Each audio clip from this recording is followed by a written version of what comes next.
Thanks for your family. ఒక 20 మంది కలిసి సినిమా చూసారనేది నాకు బాగా నచ్చింది. సో ఇదే నాకు, నేను ఏదైనా సంపాదించుకున్నానంటే నా రెమ్యునరేషన్లో నా నేను ఇది పెద్ద ఏది సంపాదించుకున్నాను పెద్ద లేదు, కానీ బట్ నేను సంపాదించుకునేందుకు ఇలాంటి ఆడియన్స్ని, దట్ ఈజ్ మై వెల్త్ అనమాట.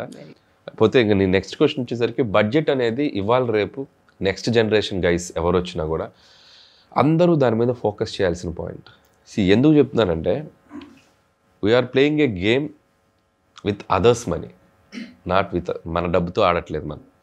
మన ఒక ప్రొడ్యూసర్ ఎక్కడో ఫైనాన్షియర్స్ దగ్గర అప్పు తెచ్చో, లేకపోతే తన ఆ ప్రాపర్టీస్ని ఎక్కడో పెట్టో తెచ్చి డబ్బు పెట్టి తీసి మన మీద, అంటే మన టాలెంట్ని నమ్మి అతను మార్కెట్లోకి ఒక సినిమా వదులుతున్నాడు. అంటే మన క్రియేటివిటీ అతని లైఫ్, అతని జీవితం, మన జీవితం సెకండరీ, ముందు అతని జీవితం. మనం ఇది కాకపోతే ఇంకో ఆపర్చునిటీకి వెళ్తాం, లేదా ఇండస్ట్రీలో సక్సెస్ కాలేదంటే ఇలా జాబ్ చేసుకుంటాం, మనకు పోయేదేం లేదు. కానీ మన క్రియేటివిటీ మిస్ఫేర్ అయితే పోయేది ఒక నిర్మాత జీవితం అని చెప్పాలి. ఆయన ఏదైనా తేడా పెడితే రోడ్స్ మీదకి వచ్చే అవకాశాలు కూడా ఉంటాయి. కాబట్టి అప్కమింగ్ వచ్చేవాళ్ళు ఎవరైనా కూడా బడ్జెటింగ్ అనేది కొద్దిగా దృష్టిలో పెట్టుకొని చేయాలి.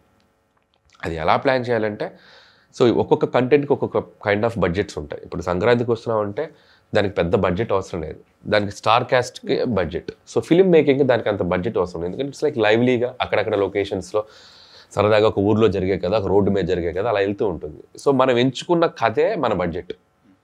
నేను అదే కథ ప్లేస్లో ఒక భగవంత్ కేసు లాంటి కథ అనుకున్నాను అనుకోండి, దాంట్లో యాక్షన్, బిల్డ్, బడ్జెట్, అది మళ్ళీ ఎక్కువ బడ్జెట్ అవుతుంది. సో మనం ఎలాంటి కథ తీస్తున్నాం అనేది ఫస్ట్. ఒక లో బడ్జెట్ ఫిల్మ్ తీయాలంటే ఆ కథే లో బడ్జెట్లో ఉండాలి. హై బడ్జెట్ అంటే కథ హై బడ్జెట్లో ఉంటుంది. సో ఇకపోతే మార్కెట్ ఈక్వేషన్స్, మీరు పనిచేస్తున్న హీరో ఎవరు, మనం ఎప్పుడు రిలీజ్ చేస్తున్నాం, దానికి అసలు ఆడియన్స్ని మనం రప్పించగలమా లేదా, these are all next things. మన సినిమా తీసిన తర్వాత అది మార్కెట్లోకి తీసుకెళ్లే థింగ్స్. అండ్ వర్కింగ్ డేస్, మన సినిమా పలానా టైంలో మొదలెట్టి పలానా టైంలో ఫినిష్ చేయగలుగుతున్నాం, స్కెడ్యూలింగ్స్, ఇవన్నీ కరెక్ట్గా. అంటే ఇట్స్ లైక్ మీకు ఇప్పుడు చాలా ఎలాబరేట్ చేసి చెప్పాలి, బట్ ఒక ముక్కలో చెప్పాలంటే ప్లానింగ్ అనేది ప్రొడ్యూసర్ సైడ్ వాళ్ళు కాదు, డైరెక్టరే చేసుకుంటే ఇవన్నీ కంట్రోల్లోకి వస్తాయి. ఈ సీన్కి ఇది అవసరమా, అవసరం లేదా, ఒక సినిమాలో ఒక 6 సీక్వెన్స్లు ఉంటే 3 సీక్వెన్స్లు ఖర్చు పెడదాం, 3 సీక్వెన్స్ని మేనేజబుల్గా చేయొచ్చా లేదా. డైరెక్టర్ అనుకుంటేనే బడ్జెట్ కంట్రోల్ అవుద్ది, ప్రొడ్యూసర్ అనుకుంటే అవ్వదు. సో అది పిండి కొద్ది రొట్టె అంటారు కదా. మన సినిమాలో ఉన్న హీరోని బట్టి, ఆ హీరోకు ఉన్న మార్కెట్ని బట్టి వైబిలిటీస్ చూసుకొని అట్లీస్ట్ మన సినిమా రిలీజ్ అయ్యే టైంకి ఆ ప్రొడ్యూసర్ బ్రేక్ ఈవెన్ అయితే చాలు. అతనికి ₹1 రాకపోయినా పర్లా, అతను ఒక ₹10 పెడితే ₹10 బిజినెస్ చేసుకుని అతను సేఫ్లో ఉంటే అదృష్టం, పైన ₹1 ఇస్తే హ్యాపీ. సో అలాంటి ప్లానింగ్తో చేసుకుంటే సో ప్రొడ్యూసర్కి, డైరెక్టర్కి ఇది ఉంటుంది. But after corona it become very tough for youngsters. It's not easy. ఇప్పుడు డైరెక్టర్ అవటం అనేది అంత ఈజీ కాదు. తీసే ప్రొడ్యూసర్స్ కన్ఫ్యూజన్లో ఉన్నారు, ఎలాంటి సినిమా అటెంప్ట్ చేయాలి, ఎలాంటి సినిమాకి ఆడియన్స్ వస్తున్నారు. ఎక్స్ట్రాడనరీ కంటెంట్సే ఇప్పుడు వెళ్ళాలి మార్కెట్లోకి, అలా ఉంది. ఆడియన్స్ కూడా ఏంటంటే వెరీ పిక్కీగా ఉన్నారు, నాట్ లైక్ బిఫోర్. బాగుంటే చూస్తున్నారు, బాగోకపోతే నిర్దాక్షిణ్యంగా కనీసం ఓపెనింగ్స్ కూడా తీసుకోవట్లేదు. సో అంత క్రైసిస్లో ఉన్నాం ఇప్పుడు film industry. So best contents are always their audience. మంచి కంటెంట్ ఇస్తే వాళ్ళు వచ్చి చూస్తారు. ఇంతకుముందు నేను కొద్దిగా యావరేజ్, బిలో యావరేజ్ అన్న చూసేవాళ్ళు, ఇప్పుడు యావరేజ్లు బిలో యావరేజ్లు లేవు. సినిమా చాలా బాగుంటేనే చూస్తున్నారు. 2015లో డైరెక్టర్ అయిపోయి నేను హ్యాపీ. ఇప్పుడు అదే 23 తర్వాత బుక్ పట్టుకొని బయలుదేరితే పాపం చాలా కష్టం. బట్ మీరు ఎవరు ఇదవ్వద్దు, లూజ్ హోప్స్. అండ్ బెస్ట్ అదే చెప్తాను కదా, బాగా కంటెంట్ రాసుకోగలగాలి. మీ చేతిలో బెస్ట్ కంటెంట్ ఉంటే ఈరోజు మీరే hero. Audience are ready to come. కాకపోతే యావరేజ్ కంటెంట్ కంటే బెస్ట్ కంటెంట్ ఉండాలి చేతిలో.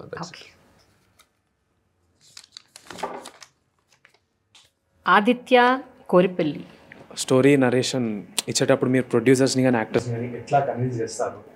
అండ్ బౌండ్ స్క్రిప్ట్ అంత డైలాగ్స్ కానీ అవన్నీ క్రిస్పీగా ఉంచుకునేలా ఎలా రాసుకుంటారు సార్ మీరు? How do you manage? అంటే స్టోరీ నరేషన్ అనేది అదర్ గేమ్. సో ఒక సినిమాని అప్పటికి నీ కథ కరెక్ట్గా ఫామ్ అవ్వకపోయినా, నీ కథ కొద్దిగా అటు ఇటుగా ఉన్నా నీ నరేషన్తో మ్యాజిక్ చేసేయచ్చు. మనం బాగా చెప్పేస్తే కథలో కొన్ని చిన్న చిన్న లోపాలు అవతలకి అర్థం కాకుండా పాస్ అయిపోతాం.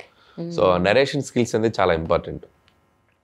సో నాకు ఉన్న ప్లస్ పాయింట్స్లో that is the major plus point.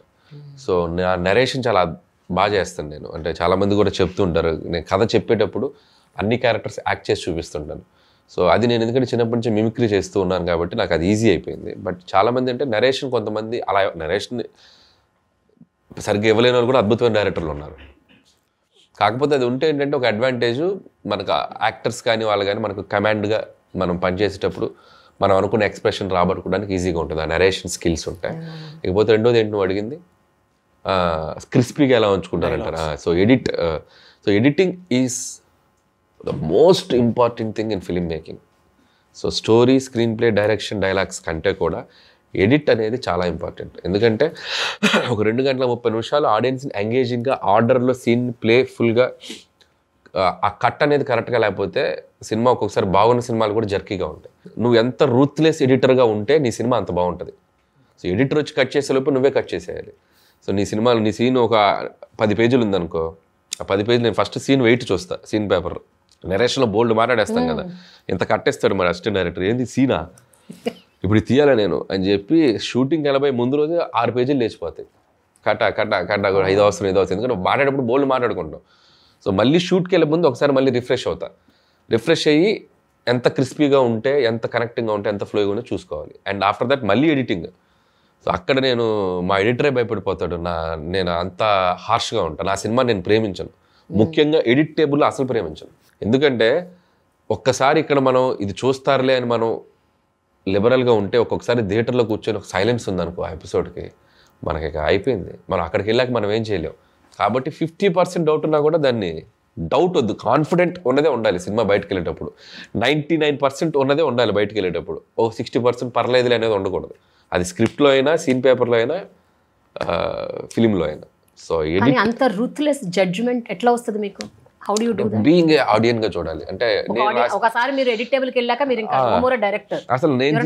అసలు నేను తీసిన ఫస్ట్ హాఫ్ నేనే కూర్చొని ఇలా ఆడియన్స్ లాగా కమెంట్ చేస్తుంటా. నేను ఎడిట్ రూమ్ లో నన్ను నేను తిడుతుంటా, అంటే ఇలా తీసేది అనుకుంటుంటా.